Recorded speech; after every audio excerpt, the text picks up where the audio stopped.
Hello à toi! La semaine dernière, j'ai lancé le podcast vidéo Soror et j'ai fait un premier épisode avec Pauline Sarda. C'était incroyable, si tu ne l'as pas vu, je t'invite à aller regarder. Et en fait, je me suis rendu compte que je ne m'étais pas présentée et que je n'avais pas fait d'épisode introductif.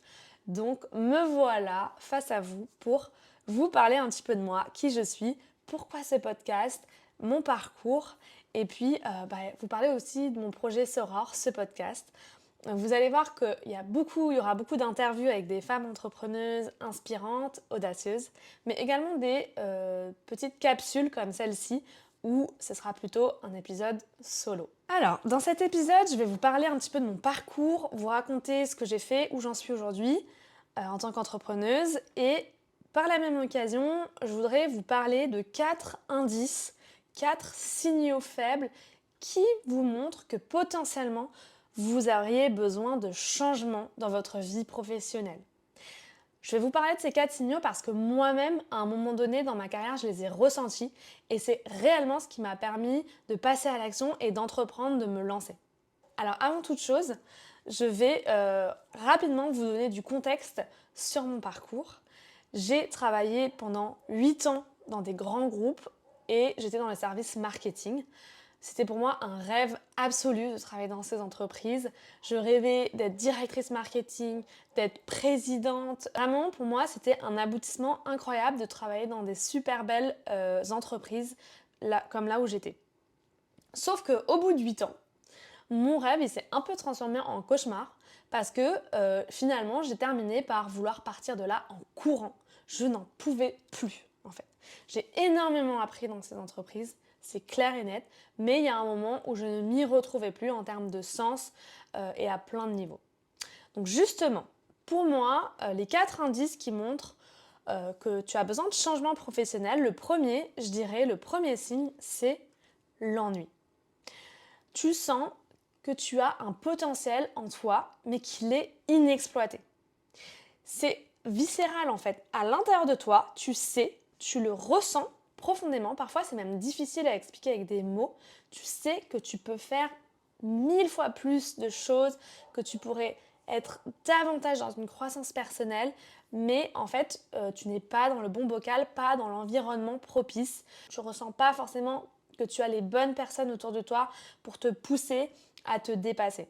Moi par exemple, j'étais dans des jobs qui étaient supposés être super créatifs, j'avais été embauchée pour ça, pour être innovante, pour être disruptive, proposer des nouvelles idées. Et au final, j'avais plutôt le sentiment de devoir faire des choses très opérationnelles, d'exécuter des plans d'action. Et finalement, j'ai terminé par m'ennuyer. Et j'ai le sentiment d'avoir fait ce qu'on appelle un bore-out, c'est-à-dire d'avoir terminé par mourir d'ennui, quoi, tout simplement. Le deuxième signe qui montre que tu as besoin de changement, pour moi, c'est la fatigue chronique.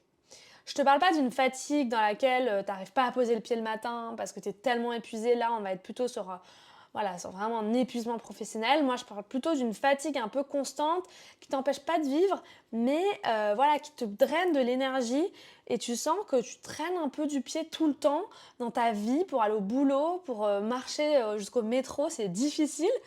Moi, vraiment, je me souviens que dans ma vie d'avant, dès le matin, j'étais crevée, rien qu'à l'idée de monter dans la rame de métro et de me retrouver collée entre 1000 personnes. Ça me prenait énormément d'énergie.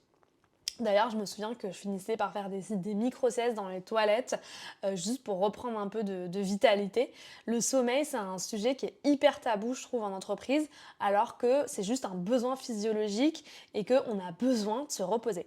En plus, si tu veux, moi à l'époque, c'était pas du tout l'époque du télétravail. Donc en réalité, je n'avais jamais de moyen de grappiller 1 ou 2 heures le matin, c'était no way. Et par ailleurs, le week-end, je me retrouvais à faire des grasses matinées, à dormir 10 heures, 11 heures par nuit, tellement j'étais explosée. Le troisième signe qui, selon moi, montre que tu pourrais avoir besoin de changement professionnel, c'est l'inefficacité. Tu penses être quelqu'un plutôt productif, plutôt proactif, efficace, et là, finalement, tu te retrouves à prendre 3 heures pour faire le moindre truc. J'ai eu ce sentiment d'être un peu dans l'attentisme, dans le manque de proactivité. et aussi de pointer du doigt finalement un manager, quelqu'un d'extérieur qui t'aurait donné trop de tâches ou pas assez de tâches, t'en sais rien finalement parce que t'es tellement, enfin tu cherches tellement des fautifs à l'extérieur, des coupables, que t'arrives même plus à savoir qui t'a vraiment, quelle est vraiment la réalité. Quatrième point, le manque de sens absolu, le manque d'impact. Tu es blasé, en tout cas moi j'ai été blasée par les réunions sans fin, par le flux d'emails constant, par l'inutilité parfois de certains projets dans lesquels j'étais impliquée.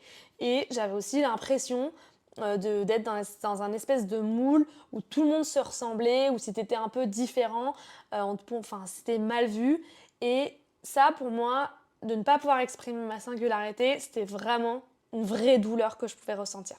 Je récapitule au niveau des 4 signaux qui peuvent te montrer, t'indiquer un besoin de changement. Tout d'abord, l'ennui, la fatigue chronique, la fatigue qui s'installe dans ta vie au quotidien, l'inefficacité, tu mets 3 plombes à faire des choses hyper simples.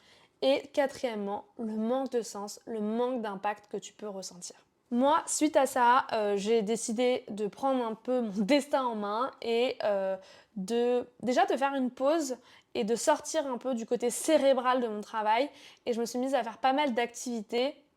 Alors j'ai eu la chance de pouvoir arrêter de travailler pendant quelques temps et ça m'a permis justement de faire des activités manuelles, de dessin, de théâtre. J'ai pris des cours de maroquinerie et des cours de poterie et ça m'a un peu permis de poser mon cerveau et de faire autre chose, d'utiliser mes mains, un truc qu'on fait jamais quand on a des jobs très orientés bureau, très intellectuels entre guillemets.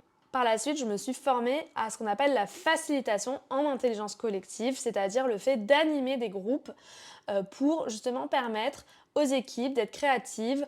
J'ai tellement été frustrée, je pense, par le manque de méthode, le manque de techniques en entreprise pour aider les gens à être dans une forme de créativité, de cohésion d'équipe, de communiquer de manière saine, que je me suis dit, en fait, ma mission, ça va être ça. Je vais aller dans les entreprises et je vais apporter, insuffler toute cette énergie créative qui permet au groupe d'être en cohésion et d'avancer ensemble.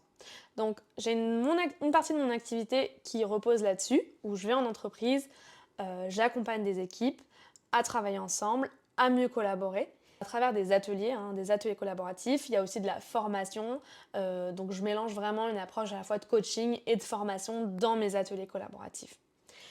Deuxième axe de mon business aujourd'hui, c'est la formation en ligne. Je forme des futures facilitatrices, des coachs, des formateurs qui veulent aussi faire comme moi, aller en entreprise et permettre aux équipes de travailler de manière plus efficace, plus fun aussi, d'insuffler une dynamique un peu sympa parce qu'on en a marre d'aller en réunion pour s'ennuyer. En réalité, on peut très bien mélanger la convivialité, le fun et l'efficacité. J'espère en tout cas que cet épisode t'aura plu, t'aura donné des éléments. Si c'est le cas, n'hésite pas à me le partager, à venir me parler sur les réseaux sociaux, que ce soit sur LinkedIn ou Instagram. Et sinon, tu peux aussi laisser un commentaire sur la vidéo YouTube si tu es en train de regarder cette vidéo sur YouTube. T'abonner à ma page YouTube, ce sera le plus beau cadeau que tu peux me faire. Et je te remercie beaucoup et je te dis à la semaine prochaine. Ciao!